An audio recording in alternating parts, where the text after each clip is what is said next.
अपने को पापी कौन कहने को राजी है? अच्छा, जो गुरुमुख है, कोई प्रेमी है, वो तो भले ही अपनी दिमाग से खोल दे तो अलग बात है, लेकिन मैं निर्णायक बात कह रहा हूँ, बनावटी बात नहीं कह रहा हूँ। अपने को कैसे जानेंगे कि हम पापी हैं या मेरे अंदर पाप है? उसका लक्षण क्या है कि जब उसके माँ बाप भाई परिवार कुटुंब के लोग उसे बार बार रोके जिस स्थान से जाने से, अब वो ना रुकता है। जहाँ गलत काम हो रहा है बार बार, सारी दुनिया जानता है कि वहाँ शराब की भट्टी है, वो बार बार वहीं जा रहा है। हम जान रहे हैं कि वहाँ वेश्या का घर है, चाहे हम भली सही है, लेकिन हम वहाँ जा रहे हैं बार बार, तो समझ लेना कि आपका पाप नजदीक है और आप पापी तो हैं। रावण जैसा विद्वान कोई ऐसा नहीं हुआ तक, लेकिन उन्हें किसने नहीं समझाया? उसका लक्ष्य कहाँ पहुंचाया उन्होंने? इसे जाना जाता है कि हमारे पाप दो चीज होते हैं, पुण्य भी प्रबल होता है और पाप भी प्रबल होता है। अमृत अमर बना देता है तो जहर मृत्यु भी दे देता है, नहीं तो 5 सल्फास की गोलियां भी खा लिया जाए तो किसी को ना बख्शे। अभी यहाँ मृत की धसा सुलगा दिया जाए तो हमें माफ कर देगी क्या कि महात्मा जी को मैं धुआं ना लगूंगा? ऐसा है? अगर ऐसा होता तो भगवान राम को वनवास क्यों हुआ? वो तो त्रिकालदर्शी थे, बड़े बड़े संतों ने कष्ट भोगा है, हम तुम नहीं। इस शरीर में कैसे कष्ट भोगे? हाँ, ये जरूर है उनके अंदर क्षमता थी झेलने की, चलने की, भोगने की उनके पास ताकत थी। हम रो देते हैं, चिल्ला देते हैं, इतना ही फर्क है। तो ऐसे ही हम अपने पाप को जानते हैं और ये पाप हमको कहीं न कहीं घसीट डालेगी और ये बख्शेगी नहीं। पुण्य को कैसे जानेंगे कि हम पुण्यात्मा हैं? अपने आप को पुनीत कैसे जाने कि हमारे अंदर पुण्य है? ये भी है प्रमाण। भजन करो या ना करो, हर व्यक्ति को अपना अनुभव है कि हमारे अंदर पुण्य है या पाप। पुण्य का मतलब ये होता है कि अगर आपके मन में ये विचार आया कि हम आज ठंड चल रहा है, अरे हमें ठंड जब लग रही होगी तो मेरे अंदर चाहे पैसा ना है, मैं किसी से गरीब गुनी हूं तो क्या है, मजदूरी कर जाता हूँ, एक किसी के स्वेटर खरीद के मैं दान कर दूं, पहरा दूं, पहरा ही ना पाए कोई बात ना है, मगर उसके अंदर जम रही है, जब ये जम रहा है कि हम किसी गरीब को पानी पिला दें, खाना खिला दें, खिचड़ी खिला दें। अगर ऐसी विचार आ रहा है तो उसके अंदर आत्मा का पूर्ण रूप से स्वच्छता है, उसके अंदर पवित्रता है, लेकिन वो निर्धन होने के कारण वो कर नहीं पा रहा है, कर नहीं पा रहा है, मगर बार बार रात दिन सपने भी यही देख रहा है और कुछ नहीं बनता है। प्रभु मेरे पास अब फूल भी नहीं है, जमीन भी नहीं है कि लगा लूं, है साहब? तो हाँ, भगवान की जल है तो उसके अंदर भावना बनी कि हे शिव जी, हम आपके चरणों में आकर, शिव जी के लोग दूध से अभिषेक करते हैं, कोई घी से करते हैं, कोई पत्ती से करते हैं, तो हम एक लोटा जल से ही अभिषेक कर देते हैं। इससे ये जाना जाता है भगत जी कि वो आत्मा प्रबल है और पुनीत है, और ऐसा होने से भगवान उसके अंदर 24 घंटा विराजमान रहता है, जो उसे टक्कर लेता है। क्योंकि पागल में और ऐसे भगत में फर्क नहीं होता है, उसकी चाल थोड़ा टेढ़ी हो जाती है भक्तों में। वो धन में के घमंड में, अयो भावरा की घमंड में, प्रभु के पाने के लिए शुद्ध उधर रखता है, इसलिए उसकी पैर गड्ढे में पड़ जाता है तो लोग कहता है ये शराबी है, ये कबाबी है, अनाप शनाप कहते हैं। क्योंकि पागल में भगवान के भक्त में ज्यादा अंतर नहीं है। शबरी के बात अभी आई है कहीं पर, शबरी के भी यही हुआ था, जब भगवान राम के बारे में जब फूल बिछा रहे थे तो कुछ ऋषि निकले तो उन्होंने साफ मना कर दिया कि भाई कुछ दाएं बाएं से निकल जाओ और यहाँ मतलब कि हमें रहने दो। तो कुछ लोग कहने लगे, उनके संतों के शिष्य लोग, की ये तो हमें ऐसा लग रहा है जैसे पागल हो। तो उनके गुरुओं ने यही बात कहा था कि हाँ, वास्तव में यही बात है कि भगवान के भक्त में अब पागल में ज्यादा अंतर नहीं है, लेकिन हमारा तुम्हारा बिगड़ क्या रहा है, उनको बिछाने दो बेचारे को, हम दूसरे रास्ते से निकल जाएंगे। क्योंकि समझदार आदमी होता है तो ऐसे ही करता है, नहीं तो हम जैसे अहंकारी होंगे, हरे रास्ते में बिछाया ही क्यों, हम तो जाएंगे ही जाएंगे। ये घमंड का लक्षण है, जो किसी का कहना ना मानना। हम बैक होना अपने को अपमान समझते हैं, हम दूसरे का आदर नहीं समझते।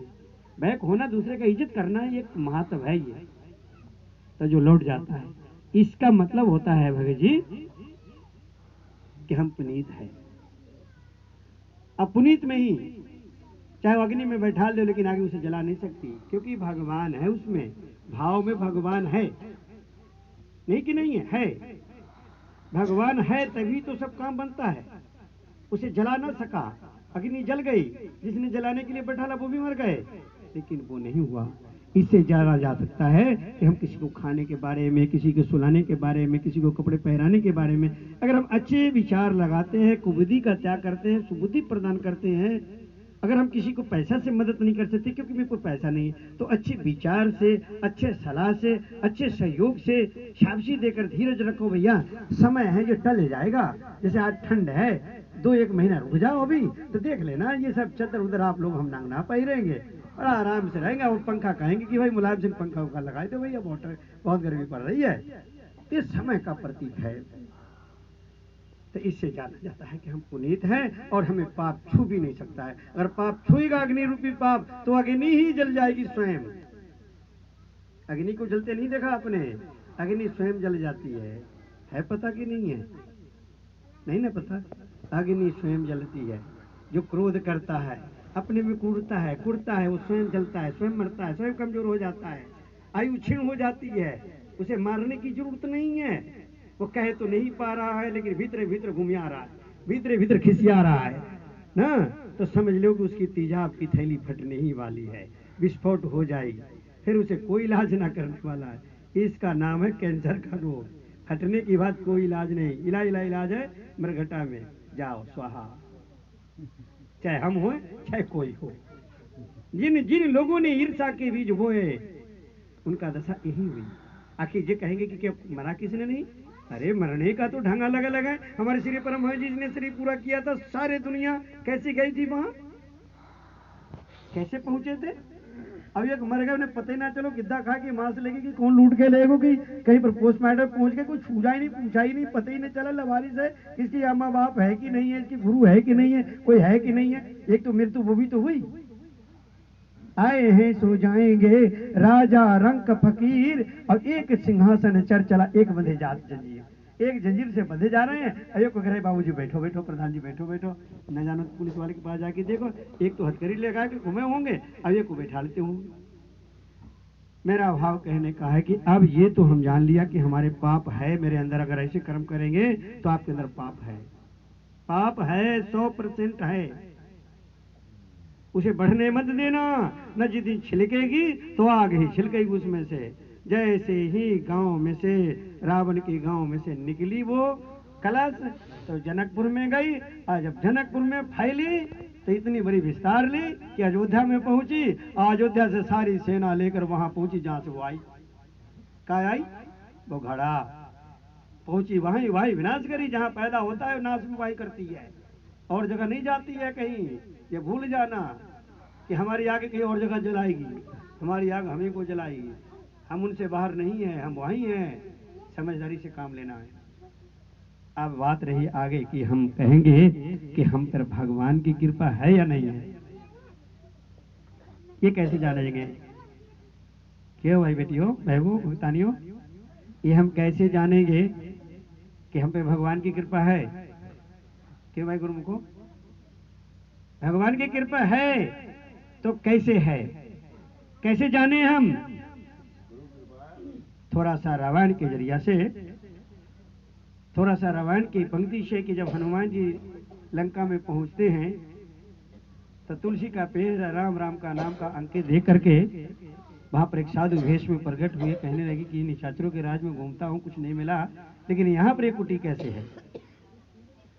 तो जब वहां राम राम के जब शब्द सुना तो बाहर से राम राम जब किए तो अंदर से विभीषण जी आते हैं, तो दोनों गले मिलते हैं, एक दूसरे से प्रशंसा करते हैं, आपस में बात करते हैं, तो अपना अपना बात रखते हैं। तो जब आपस में प्रेम हो जाता है, तो अपना अपना परिचय जब होता है, तो एक दूसरे से कैसी वार्तालाप करते हैं? संकेत मात्र से मैं ले रहा हूँ, रामायण बहुत लंबा चौड़ा है। संकेत में कहने लगे कि हे सुग्रीव, मैं तो जर जाति की बानर हूँ, मेरे प्रातः काल नाम लेने से भोजन लोगों को नहीं मिलता है, अब फिर भी भगवान की उदारता देखिए, उसकी महिमा को देखिए कि मुझे अपना दास किंकर जानकर अब मुझे इस कार्य के लिए लंका में भेजा है। तब विभीषण जी कहते नहीं नहीं, ये बात आप कह रहे हैं, लेकिन मेरी भी तो सुन लो। कि क्या सुनाओगे? कि कहे विभीषण सुनो हनुमंता, कान खोल के सुन ले हो। अपनी तो जो चाहे बानर हो चाहे राक्षस हो हमें ना मतलब, हमारी सुनो हम क्या कह रहे। क्योंकि हमें भी आज अंदर से आवाज आ रही है। कहे विभीषण सुनो हनुमंता, बिनु हर कृपा मिलई नहीं संता। हे हनुमान जी, आज मुझे अटल विश्वास हो गया है और ब्रह्मा जी की वरदान स्मरण हुआ है कि मेरे प्रभु के कृपा के बिना इस राक्षस में ऐसा देवलोक नहीं आ सका, न आई आज तक। इसलिए अटल जानो, आज मेरा दिन निकल आया, मेरे भाग खुल गए। कि संत की उपाधि क्यों दिया उन्होंने? कहे विभीषण सुनो हनुमंता, बिनु हरि कृपा मिले नहीं संता। कि हरि की कृपा जब होता है तो संत भेंटते हैं, और संत भेंटते हैं तभी हरि की कथा होती है, ना था होगी नहीं। सोने चांदी की दुकान पे जाओगे, क्या लोगे बताओ जी? चूड़ी, ककना, नाक बेसर, क्या लेना है? सीमेंट सरिया की दुकान पे जाएंगे तो क्या पूछेंगे? भट्टे पे ईंट के जाएंगे तो क्या मिलेगी? शराब के भट्टी पे जाएंगे तो क्या पूछेंगे? और संतों के पास जाएंगे तो क्या पूछेंगे? शिव से वाले जाएंगे तो क्या लेकर जाएंगे? इसीलिए संत जो होते हैं हमारे महापुरुष की, परमात्मा की संदेश वाहक। अब तो आप लोग बदलते जा रहे हैं, दुनिया की परंपरा बदलते जा रही है। आप देखते रहे होंगे पहले की शादियों में वृत्तिया को भेजते थे चिट्ठी लेकर, तो वो विवाह थोड़ी कराने जाता था। वो कहते तुम जानो और लड़का वाले जानो, हमें चिट्ठी देना है। ऐसे हम तुम्हारे दाता नहीं है, सामने कह रहा हूं, न मैं तुम्हारे मालिक हूं, इतना जरूर हूं कि इनका संदेश वाहक हूं। इनके तक पहुंचाना मेरा कर्तव्य है, मेरा धर्म है। क्योंकि संत मिलन समय सुख कछु नहीं, और सुख किसमें है? धन में नहीं। अगर धन ज्यादा हो जाए तो पहरेदारी करते करते परेशान हो जाओगे, रात भर रखाओगे, नींद ना आवे।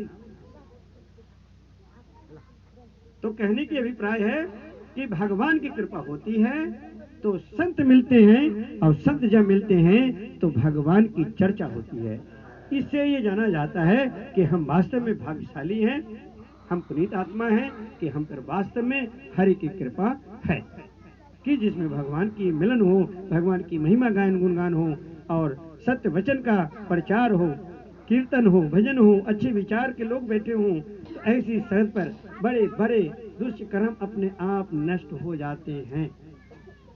अपने आप अग्नि जब जलती है तो बड़े बड़े कूड़ा के ढेर जल के भस्म हो जाते हैं। ऐसी ही भगवान की महिमा का वखान, उनकी नाम की महिमा भी ऐसे ही है। जर चेतन गुण दोष में प्रेमी, निरख परख पा जाए, और बनकर हंस रहे धरती पर चुंग चुंग मोती खाए। जड़ और चेतन में अगर परख हो जाए, जड़ चेतन में गुण दोष में प्रेमी निरख परख, अगर निरख परख, जिसे भगत जी ने भी भजन में गाया है, जिसको परख नहीं है, पहचान नहीं है, वो इंसान वास्तविक इंसानियत नहीं है। नहीं तो आज हम कहाँ बिहार के रहने वाले हैं। अभी कुछ लोग प्रयाग धाम गए थे, श्री दरबार गए, कहाँ कहाँ आनंदपुर है, कितनी विशाल है। इस विशालता को उपमा हम नहीं दे सकते, लेकिन फिर भी इतना मैं कह सकता हूं कि एक बिहार के बिहारी रहने वाले, बिहारी कहते हैं ना, देहात में देहाती कहते हैं, पंजाब में पंजाबी कहते हैं। आज उनकी कृपा से आप कहाँ बैठाले हो, हमसे उम्र में ज्यादा, पदवी में ज्यादा, धन जायदाद में ज्यादा, पढ़े लिखे ज्यादा, हम एक अनपढ़ गंवार आदमी, और फिर भी परमात्मा का गुणानुवाद गाना। तभी तो कहते हैं भगवान की महिमा को भी गान किया है ना। गुरु गोविंद सिंह के सभा लगा था, कुछ लोगों को भ्रम हो गया, ये ईर्षा आज की नहीं है, पहले से चली आ रही। उनके गुरु भाइयों ने कहा मैं इन्हें गुरु रूप में स्वीकार नहीं करूंगा। गुरुदेव ने 12 साल की अवधि में, उन्हें एक गूंगा रहता था उसी आश्रम में, गुरु महाराज जी ने न्योता देकर सबको भंडारा शुरू कर दिए। आप सब सभा जुड़ी तो उन्होंने कहा कुछ यहाँ के कश्मीर के जो पंडित लोग हैं, ब्राह्मण लोग हैं, वो हमें गुरु नहीं मानने को तैयार हैं। उठो भैया, इन्हें सुनावो कुछ। गूंगे को कह रहे हैं, आदेश दे रहे गुरु महाराज जो 12 साल के हैं। लक्ष्मण जी ने भगवान राम के विरुद्ध क्रोध किया थोड़ा सा, कि प्रभु आप अनादि पुरुष हैं। अरे सनकादि ये चारों भाई आपके पास आए तो आपने कैसे आसन दे दिए, अपने पीताम्बर बिछा दिए? बोला आप नहीं जानते, ये देखने में 5 साल की है, ये अनंत है, ये भी मेरे ही अंश है, लेकिन हम नर रूप में हैं, ये संत रूप में है। अगर संत से मिलना है तो ऐसे नहीं, हमारी धर्म कहती है हम उन्हें आदर से सम्मान करेंगे। इसीलिए तो भगवान राम का मर्यादा पुरुषोत्तम राम कहलाए, सारा विश्व जाना। तो भगत जी उन्होंने शब्द जब हुआ तो वहां पर हमारे कई लोगों ने भजन में भी गाया, गुर चाहे तो पग ऊपर पर्वत पर चढ़ जाए, अंधा दुनिया देखे गूंगा भी राग सुनाए, गुरु के जैसा इस दुनिया में कोई नहीं महान, गुरु का प्यार है प्यारा। गुरु की प्यार मिल जाए, गुरु का आशीर्वाद मिल जाए, तभी तो कहता है मात पिता सतगुरु मेरे शरण कहूं किसकी, गुरु बिन और न आस करूं किसकी।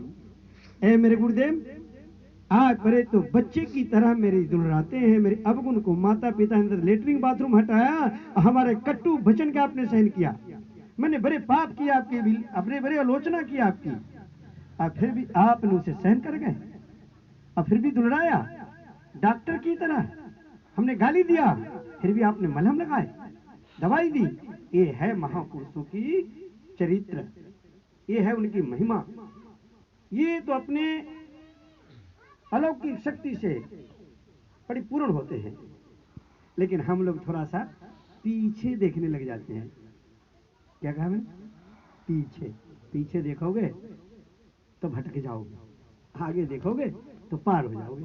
पीछे का मतलब जानते हैं ना, पीछे अरे वो फलाना ऐसा है, ये पीछे का हो गया, आगे नहीं देखा। कोई दीपक जलता है तो आगे रोशनी होती है, पीछे होती है। दीपक के नीचे देखोगे तो अंधेरा है, रोशनी दीपक तले अंधेरा, तो पीछे मत देखो ना, अंधेरे में देखने के उन्होंने रोशनी दे, उनमें काम बनानी है हमने। कोई काला है पीला है, निंदा कर रहा बुराई कर रहा, हमें मतलब ही का है। पीछे मत जाओ, सूर्य भगवान को देखो कि फोक्स कहाँ इतनी बड़ी, बीचों बीच में चारों ओर से सूर्य भगवान क्यों ना रहे, आगे ही फोक्स क्यों बढ़ा कर रखी, चंद्रमा ही आगे क्यों रहे, किसी एक किनारे में होते, बीच में होते, सब में जाते, मगर उन्हें फोक्स आगे को दिया। इसलिए अपना काम बना लो, पापी हो पाखंडी हो दरात्मा हो भले हो बुरे हो कैसा भी हो, उनकी रोशनी में काम बना लो। जुआ खेलने वाले जुआ खेलो, भजन करने वाले भजन कर लो, खाना बनाने वाले खाना बना लो। रोशनी का क्या दोष है? रोशनी कुछ कह रहा हो तो बता। ऐसी 5 भौतिक तुम्हें शरीर मिला है, चाहे गांजा पियो, चाहे भांग पियो, चाहे सिगरेट पियो, मना कोई थोड़ी कर रहे हो कि कहा खिला रहे हो, खिलाए जाओ, लेकिन हाँ हिसाब सबका होगा। जब शीशा साफ मिला है और उस पर गंदगी आ जाए तो क्या हमको कुछ देखने को मिलेगा उसमें? हम शीशे की तरह भगवान ने हर आलम से नियुक्त करके भेजा था, निलंबित करके भेजा था। हमने अमली यहाँ बने, जिस चीज अमली होना चाहिए उससे वंचित हो गए, अब हर अमल में फंस गए, तंबाकू के अमल फंस गए, निंदा के अमल में फंस गए, बुराई के अमल में फंस गए, इधर उधर के बखेरे के अमल में फंस गए। इसी नाते से उसी से हम वंचित रह जाते हैं। ये है हमारी हरि की कृपा की महिमा। हरि कृपा कर जन्म दियो जगमात पिता द्वारे, उनसे अधिक गुरु जी हैं जो भवनिधि से तारे। अब रही नीरता की बात करते हो तो श्री 108 श्री